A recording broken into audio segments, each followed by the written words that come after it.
दोस्तों आज हम स्वामी विवेकानंद जी के बारे में जानेंगे। स्वामी विवेकानंद जी का जन्म 12 जनवरी 1863 ईस्वी में कोलकाता में हुआ था, जिसे आज कलकत्ता के नाम से जाना जाता है। बचपन में इनका नाम दोस्तों नरेंद्र नाथ दत्त था। बचपन से ही इनकी रुचि अध्यात्म की ओर थी। 1881 ईस्वी में रामकृष्ण परमहंस से मुलाकात हुई, जो माँ काली के अनन्य भक्त थे। वह इन्होंने उन्हें गुरु बनाया, रामकृष्ण परमहंस को गुरु बनाया। इनसे प्रभावित होकर दोस्तों ये 25 वर्ष की उम्र में ही संन्यास जीवन जीने लगे। स्वामी विवेकानंद 1886 ईस्वी में रामकृष्ण परमहंस के निधन के उपरांत, देखिए 1886 ईस्वी में रामकृष्ण परमहंस जी का निधन हुआ। 1897 ईस्वी में रामकृष्ण मिशन की स्थापना की इन्होंने।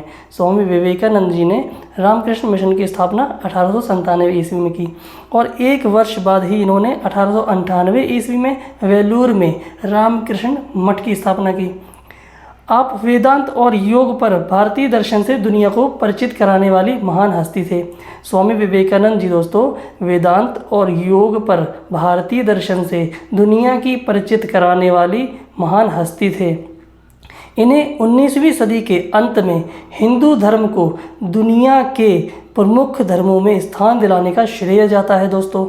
1893 ईस्वी में इन्होंने अमेरिका के शिकागो में हुई विश्व धर्म संसद में उनके भाषण की वजह से सबसे ज़्यादा याद किया जाता है, जो कि इन्होंने मेरे प्यारे अमेरिकी भाइयों एवं बहनों से स्टार्ट किया था। इनके पिता दोस्तों विश्वनाथ दत्त तथा माता भुवनेश्वरी देवी थीं। विवेकानंद जी ने दुनिया भर के धार्मिक नेताओं की मौजूदगी में दोस्तों अमेरिकी भाइयों और बहनों के साथ संबोधन किया था।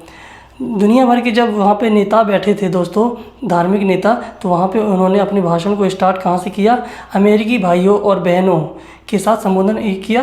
तो आर्ट इंस्टीट्यूट ऑफ शिकागो में कई मिनट तक तालियां बजती रहीं। जिस अंदाज में इन्होंने हिंदू धर्म का परिचय कराया था, उससे वे पूरे विश्व में प्रसिद्ध हो गए। इनका जन्म दोस्तों 4 जुलाई 1902 ईस्वी को हुआ। विवेकानंद जी महज 39 वर्ष की आयु में शुक्ल यजुर्वेद का पाठ करते हुए वेलूर मठ में स्वर्ग सिधार गए। इनकी जो मृत्यु है 4 जुलाई 1902 ईस्वी को हुई। विवेकानंद जी महज 39 वर्ष की आयु में शुक्ल यजुर्वेद का पाठ करते हुए स्वर्ग सिधार गए। 4 जुलाई 1902 ईस्वी में इनकी मृत्यु हुई, 39 वर्ष की अवस्था में, माफ़ी चाहता हूँ। वेलूर मठ में ये स्वर्ग सिधार गए। जो वेलूर मठ इन्होंने स्थापना की थी, उसी में इनका निधन हो गया था। 1984 ईस्वी से भारत सरकार के द्वारा विवेकानंद की स्तुति में 12 जनवरी को राष्ट्रीय युवा दिवस मनाने का ऐलान किया गया और 1985 ईस्वी से हर वर्ष उनकी याद में 1984 ईस्वी में दोस्तों ये ऐलान किया गया कि 12 जनवरी को राष्ट्रीय युवा दिवस मनाया जाएगा और 1985 ईस्वी में दोस्तों हर वर्ष उनकी याद में राष्ट्रीय युवा दिवस मनाया जाता है। युवाओं के लिए उनका संदेश क्या है? मैं चाहता हूँ कि लोहे की मांसपेशियाँ हों, स्टील की नसें हों, जिसके अंदर वैसा ही दिमाग रहता है जिससे वह वज्र बनता है। युवाओं के लिए उनका संदेश था दोस्तों, मैं चाहता हूँ कि लोहे की मांसपेशियाँ हों, स्टील की नसें हों, जिससे अंदर वैसा ही दिमाग रहता है जिससे वज्र बनता है। ठीक। विवेकानंद जी के दोस्तों जो इम्पोर्टेंट कोट्स हैं वो मैंने लिखे हैं, देखिए कौन से हैं। उठो जागो और तब तक नहीं रुको जब तक लक्ष्य ना प्राप्त हो जाए। ये तो दोस्तों आप लोगों को जानकारी होगी ही इसकी कि ये हर जगह लिखा मिलता है। ये खासकर युवाओं के लिए ही दोस्तों इन्होंने कोट्स दिए हैं। ब्रह्मांड की सभी शक्तियाँ हमारे अंदर हैं। यह हम ही हैं जिन्होंने अपनी आँखों के सामने हाथ रखा है और रोते हुए कहा है कि अंधेरा है। ब्रह्मांड की सभी शक्तियाँ दोस्तों हमारे अंदर हैं। विवेकानंद जी कहते हैं यह हम ही हैं जिन्होंने अपनी आँखों के सामने हाथ रखा है और रोते हुए कहा है कि अंधेरा है। किसी की निंदा न करें। तीसरा कोट्स दोस्तों, किसी की निंदा न करें। अगर आप मदद के लिए हाथ बढ़ा सकते हैं तो अवश्य बढ़ाएं। अगर नहीं बढ़ा सकते तो हाथ जोड़िए और उससे कहिए और उसे अपने मार्ग पर जाने दें। किसी की दोस्तों निंदा ना करें। अगर आप मदद के लिए हाथ बढ़ा सकते हैं तो अवश्य बढ़ाएं, अगर नहीं बढ़ा सकते तो हाथ जोड़िए और उसे अपने मार्ग पर जाने दें। इस दुनिया में सभी भेदभाव किसी स्तर के हैं, ना कि किसी प्रकार के। इस दुनिया में सभी भेदभाव किसी स्तर के हैं, ना कि किसी प्रकार के, क्योंकि एकता ही सभी चीज़ों का रहस्य है। जितना हम दूसरों के साथ अच्छा व्यवहार करते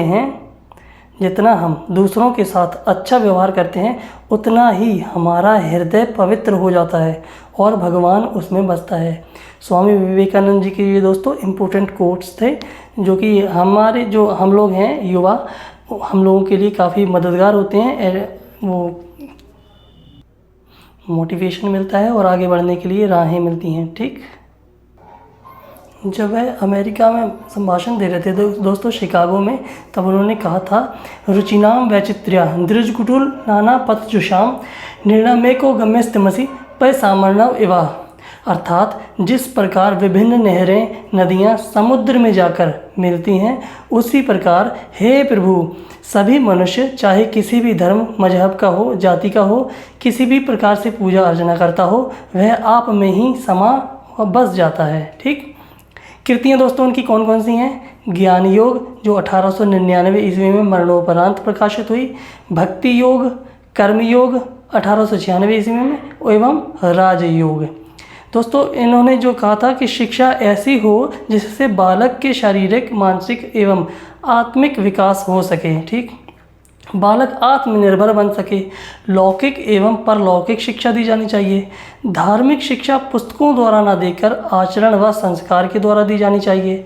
शिक्षा ऐसी हो जिससे जीवन संघर्ष में लड़ा जा सके। इन्होंने दोस्तों ये सभी प्रकार बताए थे शिक्षा के। ठीक।